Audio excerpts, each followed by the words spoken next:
Assalamualaikum warahmatullahi wabarakatuh. Perkenalkan, saya Ziva Jessica Fitri dengan NIM 2222401. Dengan saya Jihan Inas Rasel dengan NIM 2222356. Pada kesempatan ini kami akan mempresentasikan hasil kerja kami dengan tema Sistem Peradilan Pidana di Indonesia dilihat dari perspektif viktimologi. Pada kesempatan ini saya akan membahas mengenai posisi korban dalam sistem peradilan pidana di Indonesia dilihat dari perspektif viktimologi. Nah, perlu diketahui terlebih dahulu, viktimologi itu berasal dari kata victim yang berarti korban dan logos yang berarti ilmu atau kajian. Jadi secara terminologis, viktimologi adalah ilmu yang mempelajari korban kejahatan, termasuk hubungan antara korban dengan pelaku serta peran korban dalam proses hukum pidana. Selanjutnya perlu diketahui juga apa sih sistem peradilan pidana atau criminal justice system. Jadi sistem peradilan pidana adalah suatu mekanisme kerja yang terdiri atas lembaga-lembaga penegak hukum seperti kepolisian, kejaksaan, pengadilan, lembaga permasyarakatan, dan advokat yang fungsinya menegakkan hukum pidana, menjaga ketertiban, serta melindungi masyarakat dari kejahatan. Nah, dalam sistem peradilan pidana di Indonesia ini, fokus utama selama bertahun-tahun itu lebih banyak diarahkan pada pelaku kejahatan, bagaimana menemukannya, mengadili, dan menghukumnya. Sistem ini dikenal dengan istilah offender oriented, di mana negara bertindak sebagai pihak yang mewakili korban untuk menuntut pelaku. Namun, dari perspektif viktimologi, pandangan semacam ini cenderung justru terlihat mengabaikan posisi dan hak korban sebagai pihak yang secara langsung menderita akibat kejahatan. Sedangkan apabila dilihat dari perspektif viktimologi, sistem peradilan pidana itu seharusnya tidak hanya fokus pada pembuktian kesalahan dan penghukuman pelaku, tetapi juga harus memperhatikan penderitaan, kebutuhan, serta hak korban sebagai pihak yang paling dirugikan akibat kejahatan. Nah, dari sudut pandang viktimologi, sistem peradilan pidana yang ideal adalah sistem yang menempatkan korban sebagai subjek utama keadilan. Hal ini berarti negara dan aparat hukum itu tidak hanya fokus pada penghukuman pelaku, tetapi juga memastikan korban memperoleh perlindungan dan pemulihan secara menyeluruh. Nah, viktimologi sebagai ilmu yang mempelajari korban kejahatan dan hubungannya dengan pelaku maupun sistem hukum, menilai bahwa korban ini seharusnya tidak hanya menjadi sanksi pasif, tetapi juga subjek aktif yang mereka-mereka ini memiliki hak untuk memperoleh keadilan, perlindungan, dan pemulihan. Dalam konteks hukum positif Indonesia, posisi korban itu memang sudah mulai mendapat perhatian meskipun belum sepenuhnya ideal. Dalam hal ini sudah terdapat beberapa regulasi yang mulai mengakomodasi hak-hak korban seperti Undang-Undang Nomor 31 Tahun 2014 tentang perlindungan saksi dan korban yang merupakan perubahan dari Undang-Undang Nomor 13 Tahun 2006. Nah, melalui undang-undang ini, korban itu berhak mendapatkan perlindungan, bantuan medis dan psikologis, bahkan kompensasi dan restitusi. Selain itu, Lembaga Perlindungan Saksi dan Korban atau LPSK itu hadir untuk memberikan layanan nyata kepada korban agar tidak kembali menjadi korban kedua kalinya oleh proses hukum yang panjang dan melelahkan. Nah, peran LPSK ini atau Lembaga Perlindungan Saksi dan Korban itu menjadi sangat penting dalam memperkuat posisi korban di dalam sistem peradilan. Jadi LPSK ini berfungsi memberikan perlindungan, bantuan hukum, dan fasilitasi hak-hak korban.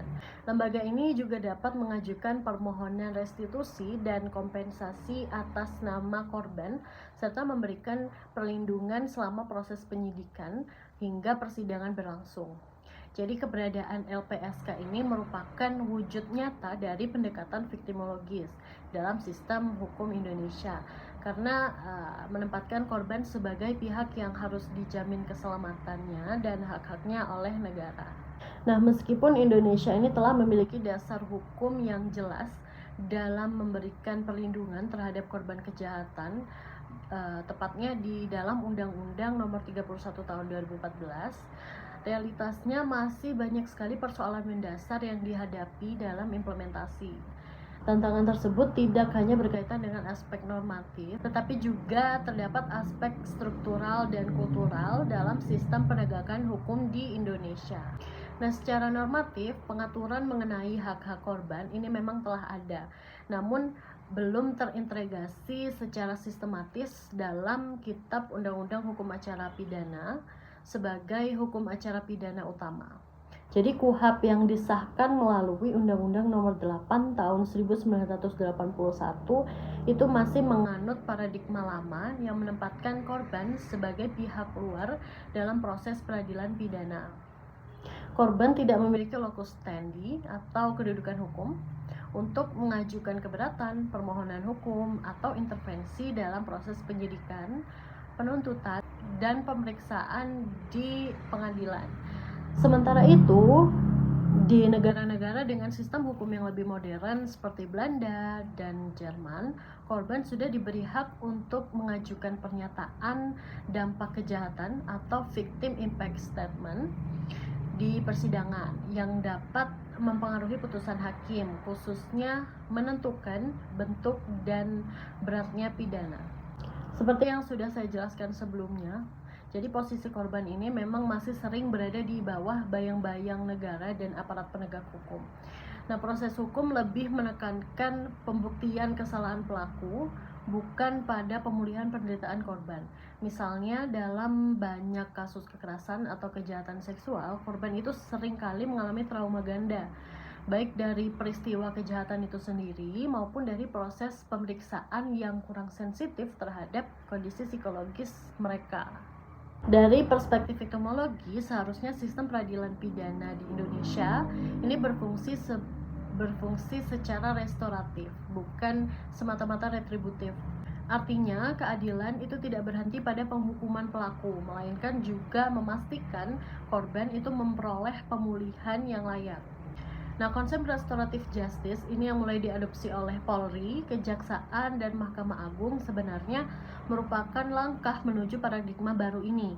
Dalam sistem tersebut, korban terlibat dan dilibatkan dalam proses penyelesaian, suaranya juga didengar, dan kerugian yang dialami itu dapat dipulihkan melalui kesepakatan antara pelaku, korban, dan masyarakat.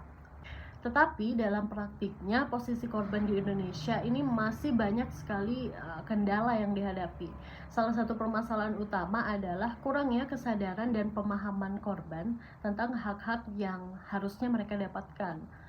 Banyak korban kejahatan yang tidak tahu bahwa mereka berhak memperoleh perlindungan atau bantuan hukum. Selain itu, masih terdapat minimnya koordinasi antara aparat penegak hukum dan lembaga perlindungan, sehingga hak-hak korban ini seringkali tidak terpenuhi secara maksimal. Tidak sedikit pula aparat penegak hukum ini yang masih bersifat tidak empatik terhadap korban. Bahkan ada yang memperlakukan korban itu secara tidak manusiawi saat pemeriksaan, yang justru hal tersebut dapat menyebabkan korban ini mengalami penderitaan kedua atau secondary victimization.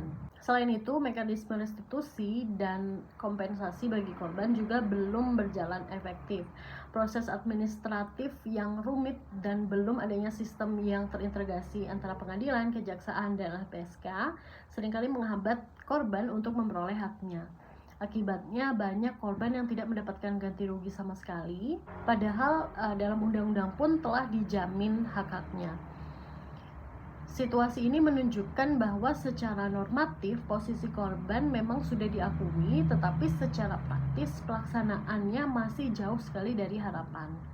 Nah, dengan demikian dapat disimpulkan posisi korban ini dalam sistem peradilan pidana Indonesia dari perspektif victimologi dapat disimpulkan sebagai posisi yang masih dalam tahap transisi dari yang sebelumnya hanya dianggap sebagai objek pembuktian menuju posisi yang lebih aktif dan dilindungi. Victimologi ini memberikan landasan filosofis dan teoritis bagi pembaruan sistem hukum agar lebih manusiawi, dengan menjadikan korban bukan hanya sebagai pihak yang dirugikan, tetapi juga sebagai penerima keadilan yang sesungguhnya. Oleh karena itu, diperlukan juga komitmen kuat dari semua unsur penegak hukum dan pemerintah untuk mengimplementasikan prinsip victimologi secara nyata dalam setiap tahapan proses peradilan pidana. Sosialisasi mengenai hak-hak korban harus diperluas koordinasi antar lembaga perlu diperkuat, dan kepekaan aparat hukum terhadap kondisi psikologis korban harus ditingkatkan. Pada kesempatan kali ini, saya akan membahas mengenai arah reformasi sistem peradilan pidana Indonesia berdasarkan perspektif viktimologi. Reformasi sistem peradilan pidana Indonesia yang berorientasi pada perspektif viktimologi merupakan sebuah langkah strategis dan sangat penting untuk membangun sistem hukum yang tidak hanya menuntut keadilan secara formal, tetapi juga menghadirkan keadilan substantif yang manusiawi dan holistik. Perspektif ini membawa perubahan paradigma yang fundamental dalam cara sistem peradilan memandang dan menangani korban kejahatan, menjadikannya subjek aktif yang hak-haknya harus dilindungi dan dipenuhi sepanjang proses hukum. Kesadaran akan pentingnya perlindungan korban ini muncul dari kenyataan bahwa selama ini korban seringkali menjadi pihak yang kurang mendapatkan perhatian serius. Bahkan seringkali hak dan kebutuhan terabaikan dalam proses peradilan pidana yang lebih memfokuskan pada aspek penindakan terhadap pelaku semata. Sistem peradilan pidana yang selama ini dianut di Indonesia memperlihatkan sejumlah kelemahan signifikan jika dianalisis dari sudut pandang korban. Salah satu permasalahan utama adalah keterbatasan akses informasi yang dialami korban selama proses penyidikan dan persidangan. Kebanyakan korban mengalami kesulitan memperoleh informasi tentang perkembangan perkara yang melibatkan mereka, yang pada gilirannya menimbulkan rasa tertinggal dan ketidakpuasan terhadap perlakuan sistem hukum. Ketidakjelasan informasi ini juga sering menyebabkan korban merasa tidak diperhatikan atau malah menjadi tambahan beban psikologis, yang tentunya bertolak belakang dengan tujuan utama dari sistem peradilan, yaitu memberikan perlindungan dan keadilan bagi semua pihak yang terlibat. Selain itu, mekanisme kompensasi maupun restitusi yang semestinya menjadi jalan bagi korban untuk memperoleh pemulihan keadaan juga masih jauh dari harapan. Kompensasi yang tersedia seringkali terbentur pada kondisi ekonomi pelaku atau keterbatasan anggaran negara, sehingga jumlah dan realisasinya sangat terbatas, bahkan tidak jarang tidak sampai pada korban sama sekali.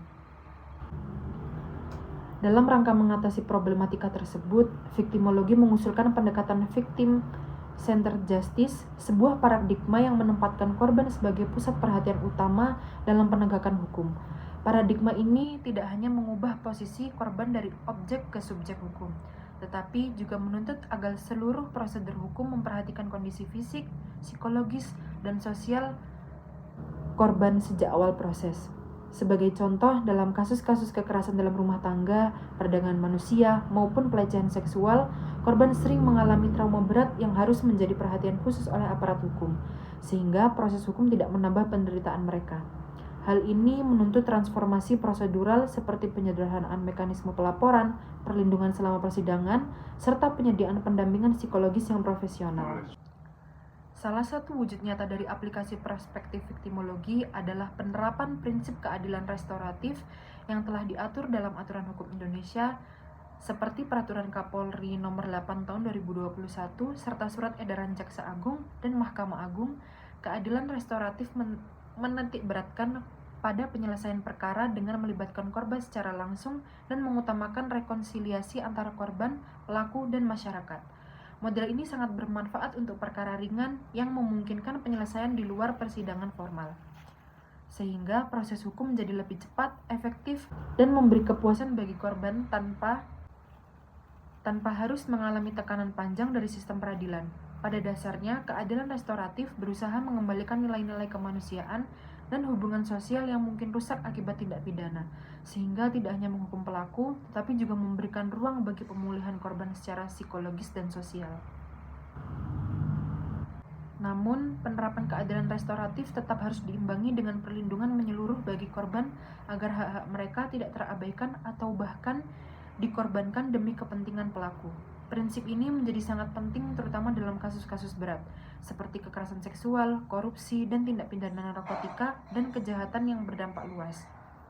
Dalam situasi semacam ini, penegakan hukum harus tetap berjalan tegas tanpa mengasingkan perlindungan dan keadilan bagi korban. Untuk itu, aparat hukum harus memiliki kemampuan tidak hanya secara teknis tetapi juga empatik, sehingga mampu menyeimbangkan antara kebutuhan penegakan hukum dan perlindungan korban. Hal ini menuntut reformasi sistem pendidikan dan pelatihan aparat penegak hukum yang harus memasuki dimensi viktimologi secara serius agar mereka dapat menangani kasus dengan sikap profesional dan berempati. Selain aparat penegak hukum, lembaga perlindungan korban seperti Lembaga Perlindungan Saksi dan Korban atau biasa disebut juga dengan LPSK memiliki peranan penting dalam memberikan bantuan dan perlindungan menyeluruh kepada korban. LPSK dan lembaga sejenis harus semakin diperkuat dengan sumber daya kewenangan dan jaringan kerja yang luas untuk dapat menjalankan fungsi pendampingan psikologis, perlindungan hukum, dan juga bantuan pemulihan ekonomi bagi korban. Secara bersamaan, masyarakat sipil dan organisasi sosial perlu mensupport peran ini dengan lebih aktif menyediakan pendampingan multidimensi sehingga korban tidak hanya terbantu secara hukum, tetapi juga dapat bangkit secara psikologis dan sosial. Pendampingan ini sangat diperlukan agar korban tidak mengalami kesulitan berkepanjangan akibat trauma dan dampak lain yang ditimbulkan oleh tindak pidana. Untuk mendukung efektivitas reformasi peradilan pidana dengan perspektif viktimologi, diperlakukan pembentukan mekanisme yang terpadu dan sinergis antara berbagai lembaga terkait, yaitu kepolisian, kejaksaan, pengadilan, serta lembaga perlindungan korban seperti LPSK. Mekanisme ini harus mampu menjamin bahwa hak korban terjamin secara konsisten dan berkesinambungan, mulai dari awal masuknya laporan perkara hingga tahap penyelesaian akhir. Membangun tata kelola sistem dengan komunikasi informasi yang transparan dan berkeadaban menjadi kunci agar tidak terjadi disparatif perlakuan terhadap korban dan proses hukum yang berjalan. Selain itu, penerapan teknologi informasi yang baik juga dapat menjadi alat efektif untuk menyebarkan informasi secara cepat dan mudah diakses oleh korban serta pihak terkait. Reformasi ini juga membutuhkan perubahan paradigma dan budaya hukum yang menjunjung tinggi martabat korban serta kesetaraan hak. Pendidikan hukum di institusi penegakan hukum, fakultas hukum, dan pelatihan bagi para praktisi hukum harus mengadopsi prinsip viktimologi dengan serius agar pemahaman dan praktek di lapangan semakin domestikasi perspektif ini. Kesadaran kolektif ini pada akhirnya akan mendorong terciptanya sistem peradilan pidana yang tidak hanya bertindak secara represif, tetapi juga responsif terhadap kebutuhan korban serta berkontribusi pada pemulihan sosial secara luas. Dalam konteks sosial yang lebih luas, sistem peradilan pidana berorientasi viktimologi mampu memberikan efek positif yang mendalam bagi masyarakat. Dengan memulihkan korban dan meminimalisasi dampak negatif kejahatan, sistem ini ikut berkontribusi pada penataan tatanan sosial yang lebih harmonis dan minim konflik berkepanjangan. Korban yang pulih tidak saja memperoleh haknya, tetapi juga dapat berperan kembali dalam kehidupan sosial secara produktif. Oleh karena itu, sistem hukum yang responsif terhadap korban akan menciptakan kepercayaan masyarakat yang lebih besar terhadap lembaga peradilan, seperti mendorong partisipasi masyarakat yang lebih aktif dalam menjaga keadilan dan ketertiban. Kesimpulannya, reformasi sistem peradilan pidana Indonesia yang berlandaskan pada perspektif viktimologi merupakan sebuah kebutuhan mendesak untuk menciptakan sistem hukum yang tidak hanya mengutamakan penegakan hukum terhadap pelaku, tetapi juga memberikan perhatian dan perlindungan penuh terhadap korban kejahatan lain. Pendekatan ini menjadi korban sebagai subjek utama dalam proses hukum, memastikan hak mereka terpenuhi secara komprehensif, baik dalam aspek fisik, psikologi, sosial maupun ekonomi. Dengan demikian, sistem peradilan pidana yang berbasis viktimologi mampu menyediakan keadilan substantif yang mengutamakan pemulihan korban sekaligus menjaga keseimbangan sosial agar masyarakat dapat hidup dalam kondisi yang lebih harmonis dan bermartabat. Lebih jauh, penerapan keadilan restoratif sebagai bagian dari paradigma viktimologi menjadi solusi konkret untuk mengatasi problem keterbatasan sistem hukum saat ini, khususnya dalam hal keterlibatan langsung korban dan percepatan penyelesaian perkara. Namun, upaya ini harus dijalankan dengan hati-hati dan tetap memperhatikan gradasi kasus serta hak korban, terutama pada jenjang kasus yang berat dan kompleks. Peran penting aparat penegakan hukum, lembaga perlindungan korban, serta keterlibatan aktif masyarakat sipil sangat menentukan keberhasilan reformasi ini. Oleh karena itu, diperlakukan kerjasama terpadu, peningkatan kapasitas sumber daya manusia, serta penguatan regulasi, sehingga sistem peradilan pidana Indonesia dapat bergerak ke arah yang lebih manusiawi, berkeadilan, substantif, dan dapat dipercaya oleh masyarakat luas. Dengan landasan tersebut, sistem peradilan pidana yang berperspektif viktimologi tidak hanya menyelesaikan perkara secara adil, tetapi juga menjadi sarana untuk memulihkan korban, memperbaiki hubungan sosial yang rusak, dan meningkatkan legitimasi hukum di mata masyarakat.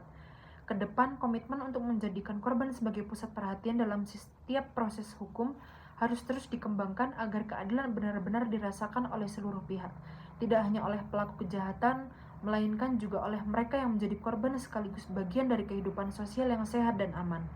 Sekian presentasi dari kami, kurang lebihnya mohon maaf. Wassalamualaikum warahmatullahi wabarakatuh.